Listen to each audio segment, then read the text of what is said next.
welcome back to What the Fuck is George Cooking? So, earlier today, we had made this beautiful homemade slow cooker loaf of bread. What we're going to now do is make a garlic cheese loaf thing. It's a little appetizer for my dinner tonight. We're having pasta, but before that, we just want to, have a little snack. So we figured garlic cheese bread, why not? First things that we're going to do is we have our loaf of bread, we have butter. I've already melted a little bit already for us. We have the cheese, and then I have oregano, some garlic powder, and some parsley flakes. So, let's get started. We're going to take our loaf of bread first, and we're just going to cut a cross-hatch pattern into it. So you don't want to cut all the way through.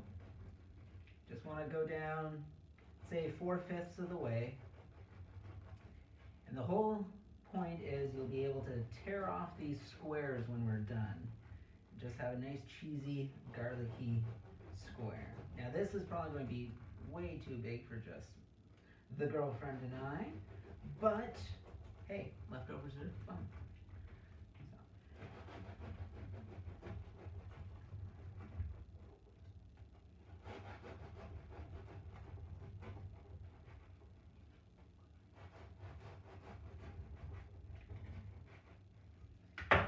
So we take that, we can open it up there. Perfect. We'll get a little bit more on this one. And we're just going to turn it 90 degrees, and we're going to do the exact same thing again. These will give us our little garlic fingers that we are going to be eating.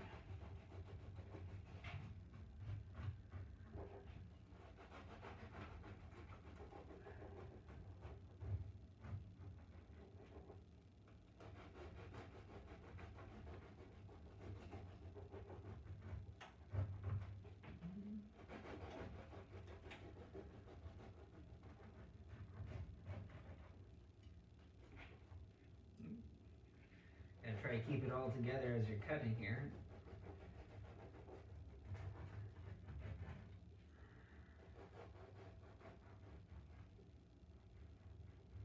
And of course, don't cut your fingers either. That'd be no good.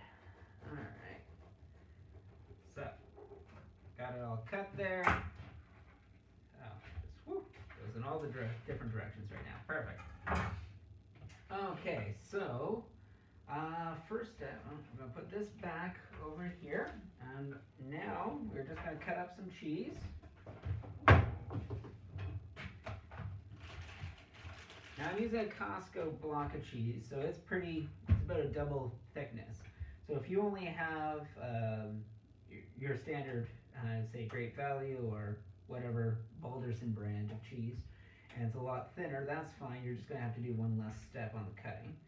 I'm going to just cut off little slices of cheese here.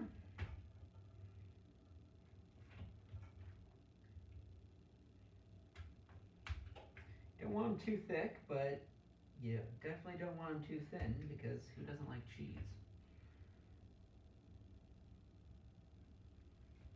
Alright. So for me, because I have the Kirkland stuff, the stuff from Costco there, I just got to give it one more cut. Just to make it nice and thin.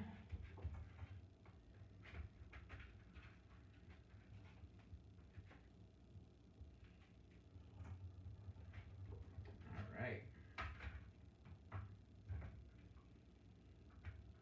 And actually, I'm going to have to cut these to half height as well.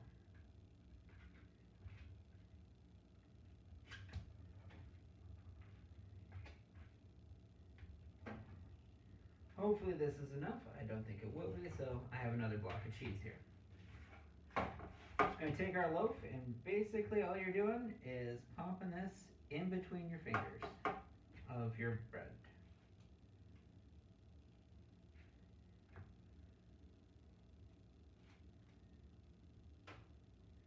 Now I think mine's going to be really cheesy because this is really thick.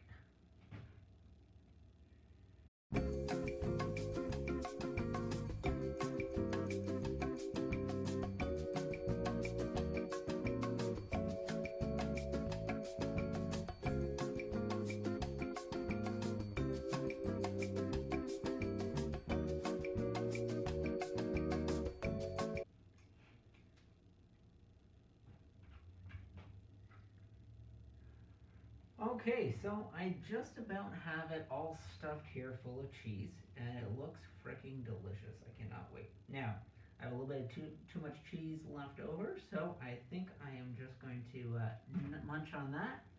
Save that for later. I definitely used more than I thought I would. So,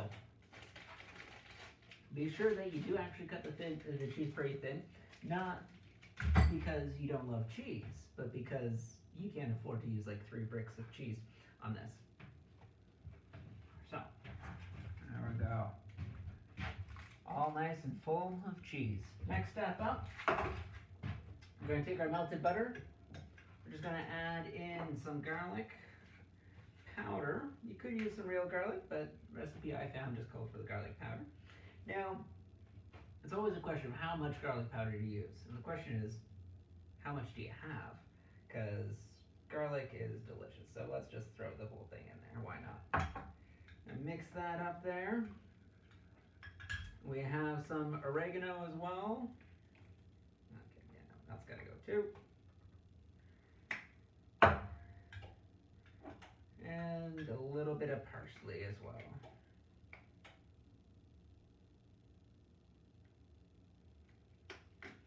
I have quite a bit of butter here. I don't mind having a little bit of extra left over though. It's delicious. And I can just throw it in the fridge, and then tomorrow if I want to, melt it again in the microwave and just dip some bread into it. Good way to get fat and be happy. So, mix this all together here. Just with a spoon, I am just going to pour it on. Now, also I just want to make sure that your loaf is still centered.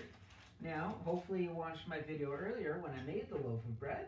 And you know that we have a piece of parchment paper down. We're going to leave the bread on the parchment paper. That just makes cooking, or the cleanup, sorry, so much easier. And you will just learn to love your parchment paper. Alright. Would say drizzle on. It's more of a pouring on. There's so much going into here. It just seeps in between all the little fingers of bread. So make sure that you get really good coverage. Again, who doesn't like butter? Who doesn't like garlic? Who doesn't like cheese? Everyone loves everything in this, unless you're vegan. Alright. So.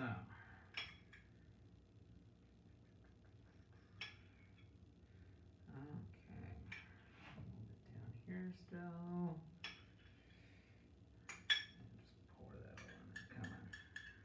All that goodness in there. Perfect. This aside. Fingers are buttery too. Alright. Got that all in there now. I have preheated the oven ahead of time, so we're now at 400 degrees. When I browned the top of the bread earlier, when I was making the loaf of bread, I had the oven rack up a little bit higher. I lowered it down first, just so that way the heat isn't as much on top. We're going to pop this in. So bake 400 degrees, and we're just going to leave that for 15 to 20 minutes, and we'll just check in with it and see how it's doing.